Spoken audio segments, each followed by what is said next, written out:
Bienvenidos niños y niñas a la clase 27 del curso de Personal Social. El tema de hoy es crisis democráticas en la historia del Perú.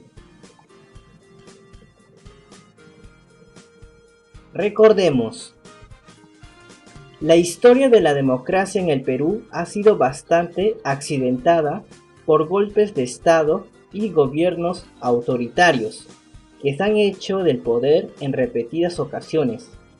Las más recientes fue el autogolpe de Alberto Fujimori ocurrido el 5 de abril de 1992.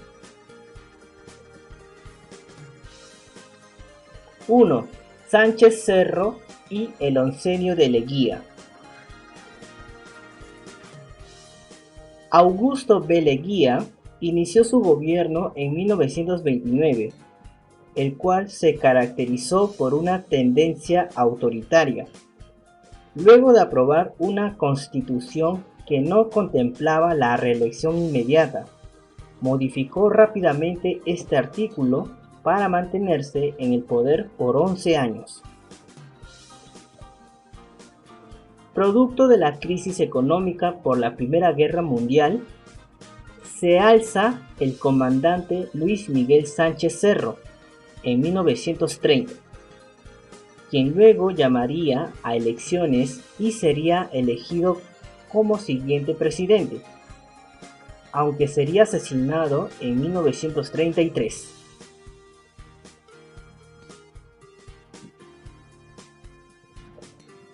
El golpe del general Odría, 1948.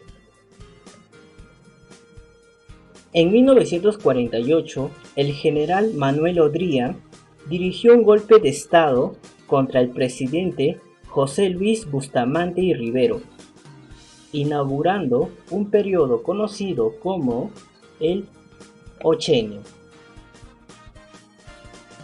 Este se inició con una junta militar del gobierno, la cual llamó a elecciones en la que Odría sería el único candidato, pues mandó a la cárcel al general Ernesto Montagne, quien era otro opositor. Odría permanecería en el poder hasta 1956, cuando Prado Ugarteche asume el poder tras ganar las elecciones generales.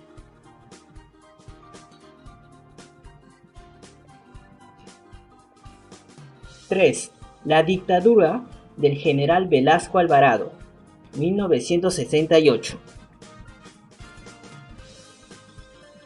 En 1963, Fernando Belaúnde Terry asume el poder en medio de un clima de inestabilidad y profunda crisis económica.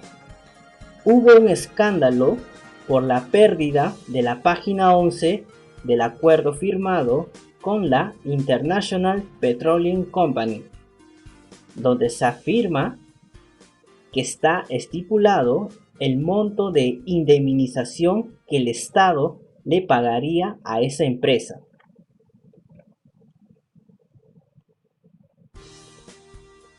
Aprovechando este escenario, el 3 de octubre de 1968 se produce el golpe de Estado que depone a Belaúnde.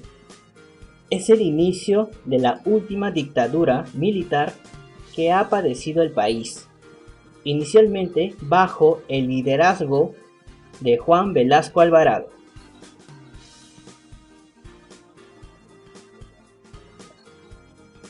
¡4! El golpe del general Morales Bermúdez.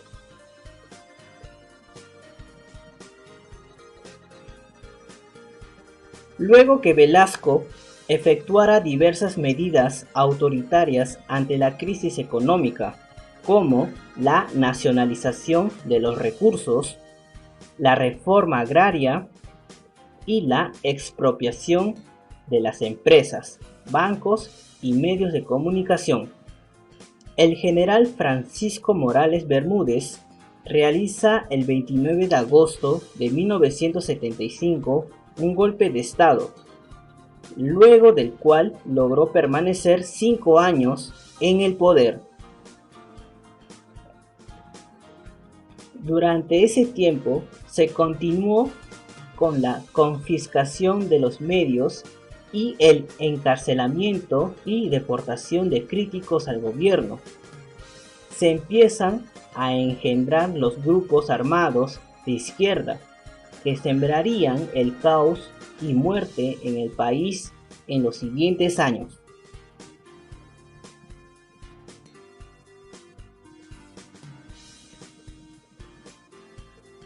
El autogolpe de Alberto Fujimori, 1992.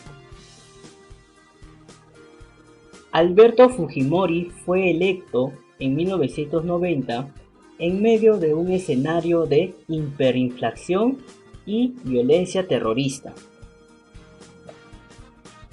En sus primeros meses en el poder surgieron escándalos por acusaciones de corrupción y su implicación en la matanza de Barrios Altos, 1991. En ese contexto, el 5 de abril de 1992, Fujimori lanza un mensaje por televisión donde indica que disolverá el Congreso, argumentando que la oposición no le permitía tomar las medidas que considera necesarias. La medida incluía, además del cierre del Congreso, la intervención del Poder Judicial, los medios de comunicación y el secuestro de líderes políticos.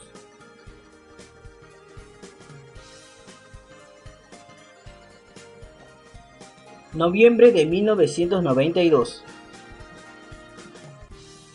El 13 de noviembre de 1992, el general de división EP, Jaime Salinas, lideró, junto con un grupo de militares del Ejército del Perú, un intento por restablecer el orden democrático, quebrado después del autogolpe. Cuando los militares se alzaron contra Fujimori, este buscó rápidamente refugio en la Embajada del Japón y denunció la medida como un intento de asesinato. La acción fue controlada y sus líderes encarcelados.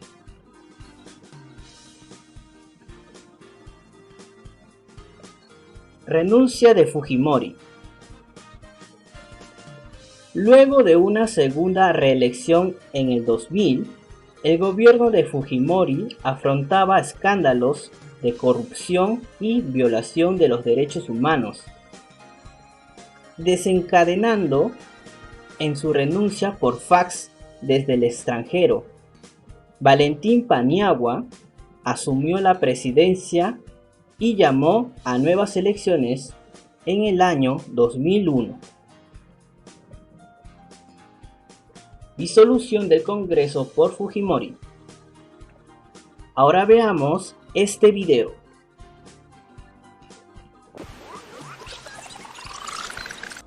Disolver temporalmente el Congreso de la República. Hace más de 2 décadas, un hecho sin precedentes se anunció a nivel nacional, con el ejército en las calles y los tanques en la puerta de las instituciones del país. Alberto Fujimori apareció en TV para informar que había ejecutado un autogolpe. Disolver.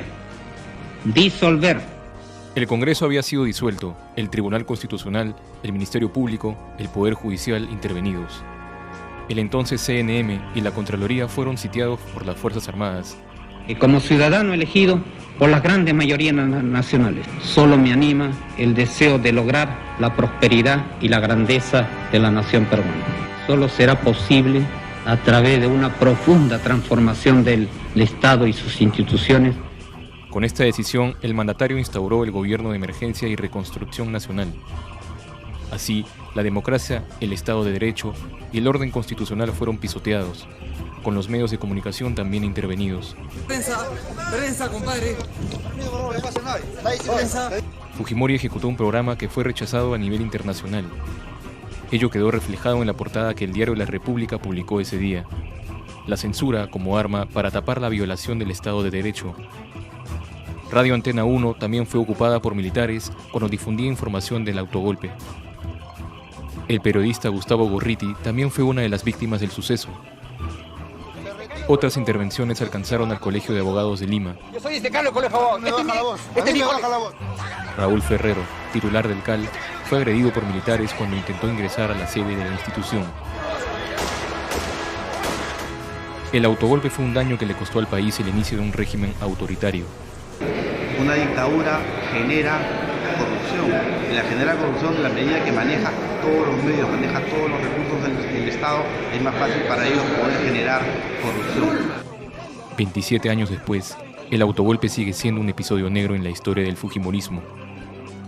La imposición de esta constitución mafiosa que hoy todavía está vigente y que, digamos, impide que tengamos cambios reales en la actualidad. Entonces, sí, no hay que olvidar, no es el pasado, es la continuidad de un conjunto de medidas que lo que buscaban eran justamente hacer que una persona y su entorno permanezcan en el poder indefinidamente. La resaca después del autogolpe no quedó ahí. Cuando el Congreso disuelto se volvió a reunir, lo primero que hicieron fue declarar la vacancia de Alberto Fujimori y nombraron a Máximo San Román como presidente constitucional. Mi patria y la constitución que la rige, cumplir las funciones de presidente constitucional de la República. Es una fecha que no podemos olvidar y por el contrario tiene que estar muy presente para asegurar que algo así no vuelva a pasar. La democracia siempre debe respetarse. Al final podemos tener muchos problemas en el país, pueden haber muchos conflictos, pero la ruptura del orden constitucional nunca es una buena alternativa. Que nunca más vuelva a repetirse un hecho así. Al día de hoy, Alberto Fujimori cumple condena por delitos de lesa humanidad, por casos como las matanzas en Barrios Altos y La Cantuta. Además, continúa justificando la medida que lo llevó a violentar la democracia de un país. Que esa democracia que nos costó a los peruanos recuperar cuando acabó la tiranía de Fujimori, no la volvamos a perder.